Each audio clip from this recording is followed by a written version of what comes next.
यो भिडियोमा हामी कसरी ठूला खेलाडीहरूले तपाई जस्तो रिटेल ट्रेडर्सलाई फसाएर प्रफिट कमाउँछन् भन्ने कुरा डिस्कस गर्न चाहदैछौँ। तपाईले कुनै पनि स्टक राम्रो ब्रेकआउट पक्रिए भनेर किन्नु भयो, तर तपाईले किन्न साथ मार्केट रिभर्स भएर झर्यो र फेरि मेरो एनालिसिस मिलेन भनेर तपाईले स्टक प्यानिक सेल गर्नुभयो, तर फेरि सेल गर्न साथै मार्केट बढ्न थाल्यो। यसो हेर्दाखेरि त मार्केटमा कसैले तपाईलाई नै हेरेर बसेको छ र तपाईलाई नै टार्गेट बनाइरहेको छ जस्तो लाग्छ र यसको शिकार धेरै जना रिटेल ट्रेडर्सहरू बन्छ। तपाईलाई लाग्छ यो त मेरो ब्याड होला, मेरो कुनै एनालिसिस रङ भयो होला भन्ने, तर त्यस्तो होइन। यस्तो सिचुएसन्स भनेको मार्केटमा बिग प्लेयर्सहरूले म्यानिपुलेसन गरेको हो र तपाई यहाँनिर लिक्विडिटी बन्नुभयो। सो यो भिडियोमा चाहिँ हामी यस्तै खाले फल्स ब्रेकआउटहरू, लिक्विडिटीको कन्सेप्टलाई डिटेलमा डिस्कस गर्छौं र मार्केटको यस्तो सच्चाइ हेर्छौं जुन तपाईलाई कसैले पनि भन्दैन। प्लस यो सबै कुराहरू बुझेर बिग प्लेयर्सहरूसँगै हामीले पनि कसरी प्रफिट गर्न सक्छौं भन्ने कुरा पनि आज हामी सिक्न चाहदैछौं। नमस्ते everyone, I am Supriya Sharma, I am a chartered accountant and a stock market trader. सबैभन्दा पहिला बुझौं फल्स ब्रेकआउट भनेको के हो त। फल्स ब्रेकआउट भनेको चाहिँ कुनै पनि एउटा की लेभल छ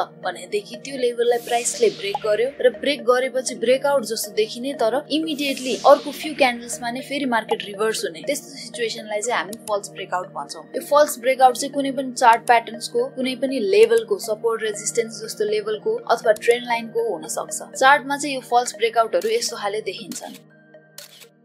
चार्टको लागि चाहिँ तपाई nepsialpha.com मा जानुस्, त्यहाँनिर अल्फा चार्ट्स भित्र टेक्निकल एनालिसिस चार्ट छ, यहाँबाट सजिलै यो चार्ट तपाईले युज गर्न सक्नुहुन्छ है। यदि यो चार्टमा नयाँ हुनुहुन्छ र यसको टुल्सहरू युज गर्न जान्नुहुन्न, फिचर्सहरू थाहा छैन भनेदेखि मैले पहिलाकै भिडियोमा सिकाइसकेको छु, त्यसको लिंक म माथि राख्दिन्छु, त्यहाँबाट तपाई सिक्न सक्नुहुन्छ। ओके, फल्स ब्रेकआउटको बेलामा चाहिँ के हुन्छ भनेदेखि लेट अस सपोज हामीसँग एउटा लेभल छ, यहाँनिर हामीले क्लियरली देख्न सक्छौं यो एउटा रेजिस्टेन्स लेभल हो र प्राइसले लङ टाइमदेखि यो लेभललाई क्रस गर्नको लागि स्ट्रगल गरिरहेको थियो। अब यहाँनिर के भयो, all of a sudden price breaks over this resistance level. Resistance लेभलबाट प्राइसले ब्रेकआउट गर्ने बित्तिकै सबैजना एक्साइटेड हुन्छन् र यो पोइन्टमा चाहिँ स्टक बाई गर्छन्, तर ब्रेकआउट पछि प्राइस यहाँबाट माथि जाँदैन, यहाँबाट फेरि प्राइस तलतिर झर्छ। मतलब रेजिस्टेन्स लेभल भन्दा माथि प्राइस ब्रेकआउट गरे पनि होल्ड चाहिँ गर्दैन र रेजिस्टेन्स ब्रेकआउटमा बाई गर्ने मान्छेहरूको एक्सपेक्टेसन के हुन्छ भनेदेखि यो रेजिस्टेन्स लेभल भन्दा तल अब झर्दैन, यहाँबाट माथि नै बढ्छ होला भन्ने एक्सपेक्टेसन हुन्छ। तर यस्तो फल्स ब्रेकआउटको बेलामा प्राइस यो भन्दा तल पनि डम्प हुन्छ। सो रिटेल ट्रेडर्सले यहाँनिर सेल गर्न थाल्छन् स्टक, बिकज दे थिंक कि प्राइस माथि गइरहेको छैन र रिटेल ट्रेडर्स जब मार्केटबाट आउट हुन्छ त्यो बेलामा, अनि त्यसपछि चाहिँ प्राइस अप जान्छ। यस्तो फल्स ब्रेकआउटको शिकार तपाई भइसकेपछि तपाईले सोच्नुहुन्छ र आफूलाई सोध्नुहुन्छ मैले के रङ गरे, मेरो एनालिसिसमा के पुगेन, यस्तो किन भयो। तर करेक्ट क्वेशन यहाँनिर सोध्नु पर्ने के छ भनेदेखि यो कसले गर्यो र किन। यो पोइन्टमा यहाँनिर भइरहेको छ मार्केट म्यानिपुलेसन र म्यानिपुलेसनको लागि बुझ्नै पर्ने कन्सेप्ट छ लिक्विडिटी। मार्केटमा रियल गेम भनेको लिक्विडिटीको छ। तपाईले कुनै पनि स्टक किन्न पर्यो भनेदेखि वान क्लिकमा बाई गर्नुभयो भनेदेखि तपाईले त्यो स्टक किन्न पाउनुहुन्छ, किनभने तपाईको अर्डर सानो हुन्छ। तर बिग प्लेयर्सको लागि त्यस्तो हुँदैन, उनीहरुको बाई अर्डर एकदम ठूलो हुन्छ र एक क्लिकमा नै म यो स्टक बाई गर्छु भनेर उनीहरुले त्यति ठूलो अमाउन्टको स्टक बाई गर्न सक्दैनन्, किनभने बाई गर्नको लागि अपोजिटमा सेल गर्ने मान्छे हुनु पर्यो र सेल गर्ने मान्छे त्यति ठूलो अर्डरमा बसेको हुँदैन, त्यही भएर त्यो मार्केटमा लिक्विडिटी छैन उनीहरुको लागि। अब यो बिग प्लेयरलाई चाहिँ तपाईले इन्स्टिट्युसन, खेलाडी, अपरेटर, स्मार्ट मनी जुनसुकै नामले पनि चिन्न सक्नुहुन्छ। सो उनीहरुको लागि चाहिँ अपोजिट अर्डर, सेल अर्डर त्यतिकै ठूलो नभएसम्म चाहिँ उनीहरुको अर्डर फिल हुँदैन बाई गर्नको लागि। सो अपोजिट अर्डर कसरी लिएर आउने त, त्यो अपोजिट अर्डर क्रिएट गर्नुपर्ने हुन्छ उनीहरुले रिटेल ट्रेडर्सहरुबाट। सो बिग प्लेयर्सहरुले लिक्विडिटीको लागि के गर्छन् त भनेदेखि एउटा रेजिस्टेन्स लेभलसम्म प्राइसलाई लिएर जान्छन् र त्यहाँबाट ब्रेकआउट गराउँछन्। ब्रेकआउट भइसकेपछि रिटेल ट्रेडर्सहरुले बाई गर्ने अपर्च्युनिटी देखेर त्यहाँनिर बाई गर्छन्। So large number of retail ट्रेडर्सले चाहिँ त्यहाँनिर बाई अर्डर बनाइरहेको छन्। सो त्यो पोइन्टमा यदि बिग प्लेयर्सहरुले सेल गरे भनेदेखि उनीहरुको अर्डर म्याच हुन्छ, किनभने त्यहाँनिर लिक्विडिटी बिल्ड भइसक्यो र उनीहरुले त्यहाँनिर सेल गर्दिन्छन् र त्यो सेल पछि प्राइस जब तल झर्छ, फल्स ब्रेकआउट भइसकेपछि त्यहाँनिर रिटेल ट्रेडर्सहरु त प्यानिक हुन्छन्। ब्रेकआउट त भयो तर प्राइस माथि गइरहेको छैन भनेपछि फसे जस्तो लागेर उनीहरुले प्यानिक सेल गर्छन्। सो रिटेल ट्रेडर्सहरुले टपमा बाई गरेर तल सेल गरे, त्यहीनिर बिग प्लेयर्सहरुले सेल अर्डर धेरै भएको ठाउँमा बाई गर्छन्, मतलब लो प्राइसमा बाई गर्छन्। सो बेसिकली उनीहरुले टपमा सेल गरेर लो प्राइसमा बाई गरेर प्रफिटमा हुन्छन् भनेदेखि रिटेल ट्रेडर्सहरु चाहिँ लसमा हुन्छन्। जस्तै यही चार्टमा हेरौँ हामी प्राइसले एउटा धेरै टाइमदेखिको रेजिस्टेन्स लेभललाई ब्रेक गर्यो तर यो यत्तिकै भएको ब्रेक होइन यहाँनिर बिग प्लेयर्सहरुको म्यानिपुलेसन इन्भल्भ छ जस्तै यहाँनिर चाहिँ ब्रेकआउट भयो र यो ब्रेकआउट भइसकेपछि यो चाहिँ एउटा यस्तो एरिया हो जहाँ चाहिँ प्राय जसो ट्रेडर्सहरुले रिटेल ट्रेडर्सहरुले हेरेर बसेको पोइन्ट हो नि त किनभनेदेखि लङ टाइमको रेजिस्टेन्स लेभल छ सो एउटा अभियस लेभल हो जहाँ चाहिँ यदि ब्रेकआउट भयो भनेदेखि धेरै भन्दा धेरै रिटेल ट्रेडर्सहरु इन हुन्छन् सो यो ब्रेकआउट भइसकेपछि रिटेल ट्रेडर्सले यहाँनिर बाइ गरे यस्तो ब्रेकआउटमा सबै मान्छेले बाइ गर्न खोजिरहेको हुन्छन् भनेपछि सेल गर्ने मान्छेको हुन्छ त यहाँ सेल गरिरहेको छ बिग प्लेयर्सले अथवा स्मार्ट मनीले उनीहरुले यहाँ सेल गर्यो यो लेभलमा र प्राइस यति माथिसम्म गएपछि यो रेजिस्टेन्स लेभललाई प्राइसले होल्ड गरेन प्राइस तल झर्यो यहाँबाट हामीहरुलाई एज अ रिटेल ट्रेडर के लाग्छ भन्दाखेरि रेजिस्टेन्स लेभल ब्रेक भएपछि अब यो यहाँबाट माथिको माथि नै जान्छ तर त्यस्तो भएन यहाँनिर र प्राइसले फेरि यहाँनिर लोअर हाई त्यसपछि यो पहिलाको लोलाई पनि ब्रेक गरेर लोअर लो बनायो यो लोअर लो बनिसकेपछि चाहिँ retail trader start selling panic sell हुन थाल्छ किनभने प्राइस भनेको जस्तो माथि त गएन यहीँबाट फर्कियो सो त्यो प्यानिक सेलको सिचुएसनमा लार्ज नम्बर अफ रिटेल ट्रेडर्सले सेल गर्दाखेरि बिग प्लेयर्सले फेरि यो पोइन्टमा बाइ गर्छन् जुन लिक्विडिटी बिग प्लेयर्सले यो लेभलमा हुँदाखेरि पाइरहेको थिएनन् अब मार्केटमा उनीहरूले धेरै लिक्विडिटी पाउने भए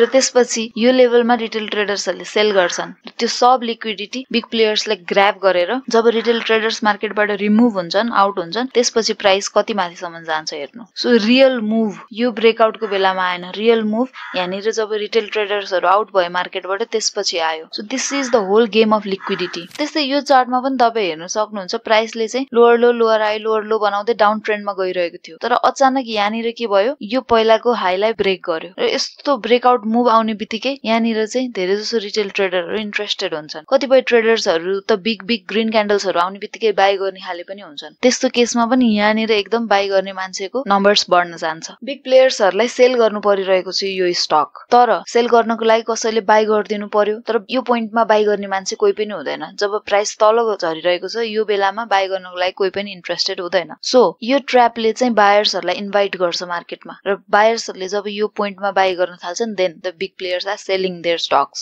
बायर्सहरुलाई त्यो शेयर्स पक्राएर आफू मार्केटबाट आउट भए र प्राइस तल झर्यो र लस कसलाई भयो अल्टिमेटली रिटेल ट्रेडर्सलाई त्यसैगरी यो अहिले रिसेन्ट चार्ट हो ठुलो ग्रीन क्यान्डल सहित यो पहिलाको रेजिस्टेन्स लेभल ब्रेकआउट भएको छ यहाँ बाइ गर्ने दुईवटा रिजन्स छन् एउटा त यो पहिलाको रेजिस्टेन्स लेभल ब्रेक भएको छ र अर्को भनेको ठुलो ग्रीन क्यान्डल आएको छ जुन अहिलेसम्म कहिले पनि आएको थिएन सो यहाँनिर बायर्सहरु इन हुन्छ मार्केटमा तर यो ब्रेकआउट चाहिँ फल्स ब्रेकआउट भयो किनभने प्राइस यहाँ रेजिस्टेन्स लेभल भन्दा माथि होल्डै भएन नेक्स्ट 2 क्यान्डल्समा नै प्राइस एकदमै तल झर्यो र रेजिस्टेन्स लेभल भन्दा पनि तल झरेको छ अहिले र यहाँ यस्तो फल्स ब्रेकआउट भइसकेर प्राइस झरिसकेपछि रिटेल ट्रेडर्सहरुले बाइ गरेको थियो यो पोइन्टमा भने पनि यहाँनिर लसमा सेल गर्छन् एन्ड अब यो स्टकमा के हुन्छ भनेर चाहिँ हामीहरुले हेर्नु नै पर्छ है सो सबै ब्रेकआउटहरु चाहिँ रियल हुँदैनन् कति ब्रेकआउटहरु चाहिँ लिक्विडिटी ग्र्याब गर्नको लागि क्रिएट गरिएको सिचुएसन्स हुन्छन् र मार्केटमा रियल मुभ भनेको रिटेल ट्रेडर्सहरुलाई आउट गरेपछि आउँछ यस्तो खाले ट्र्यापले किन र कसरी काम गर्छ भनेदेखि मार्केटमा retail traders are always full of emotions कुनै पनि स्टक माथि जान थाल्यो भने सुन्ने बित्तिकै हामीहरु फोमो गर्छौं फियर अफ मिसिङ आउट म छुट्छु कि जस्तो लाग्छ हामीहरु ग्रीन क्यान्डलको पछाडी ब्रेकआउटको पछाडी लाग्छौं र हामीहरुले स्टक बाइ गर्छौं तर स्मार्ट मनी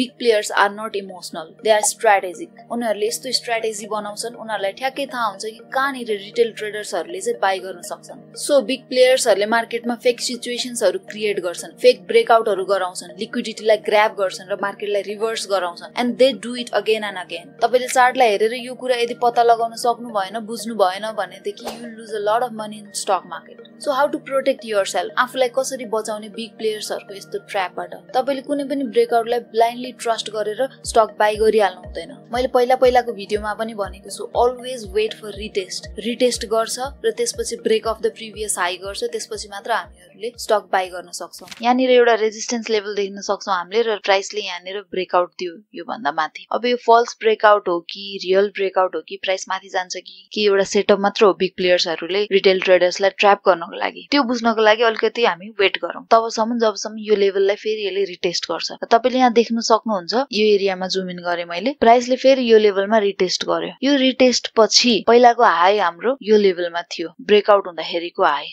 ब्रेकआउट भयो रिटेस्ट भयो र पहिलाको हाईलाई पनि ब्रेक गर्यो सो त्यसपछि चाहिँ हामीहरु मार्केटमा एन्ट्री लिन सक्छौं यो एरियातिर हामीहरुले बाइ गर्न सक्छौं स्टक यो एरियातिर बाइ गरे पनि अलमोस्ट 20% जति प्राइस यहाँबाट माथि गएको छ so this is an example of real breakout र प्राइस चाहिँ अब साँच्चीकै राइज हुन लागेको छ भन्ने यस्तो रियल कन्फर्मेसन्स हामीहरूले नपाएसम्म चाहिँ हामीहरूले स्टक बाई गर्नु हुँदैन। तपाईले आफूलाई प्रोटेक्ट गर्नको लागि मात्र दुईवटा कुरा बुझ्नुपर्छ। एउटा त how will big players think, उनीहरूले कसरी सोच्छन् होला। जस्तै यो चार्ट बनिरहेको छ यस्तो खाले भन्दाखेरि उनीहरूले कसरी सोच्छन् होला, एउटा त त्यो बुझ्नु पर्यो। र अर्को कुरा भनेको लिक्विडिटी कहाँनिर छ। कहाँनिर चाहिँ प्राय मान्छेहरूले बाई सेल गर्न खोज्छन्, त्यो आइडेन्टिफाई गर्नुपर्ने हुन्छ। यो दुईवटा कुरा तपाईले बुझ्नु भयो भनेदेखि उनीहरूको ट्र्यापमा तपाईँ पर्नुहुन्न। उनीहरूको लागि तपाईँ लिक्विडिटी बन्नुहुन्न र तपाईले सही गेम खेल्न सक्नुहुन्छ मार्केटमा। सो फल्स ब्रेकआउट भनेको कुनै पनि एउटा कोइन्सिडेन्स अथवा ब्याड लक अथवा आफै भएको चीज होइन मार्केटमा। यो चाहिँ बिग प्लेयर्सहरूले तपाईँ जस्तो रिटेल ट्रेडर्सलाई फसाउनको लागि बनाएको ट्र्याप हो। र फल्स ब्रेकआउट मात्र होइन, म्यानिपुलेसन मार्केटमा बिग प्लेयर्सहरूले अरू धेरै थरी तरिकाले पनि गरिरहेको हुन सक्छन्। जस्तै पम्प एन्ड डम्प गरिरहेको हुन सक्छन्। एक्युमुलेसन डिस्ट्रिब्युसन फेजमा पनि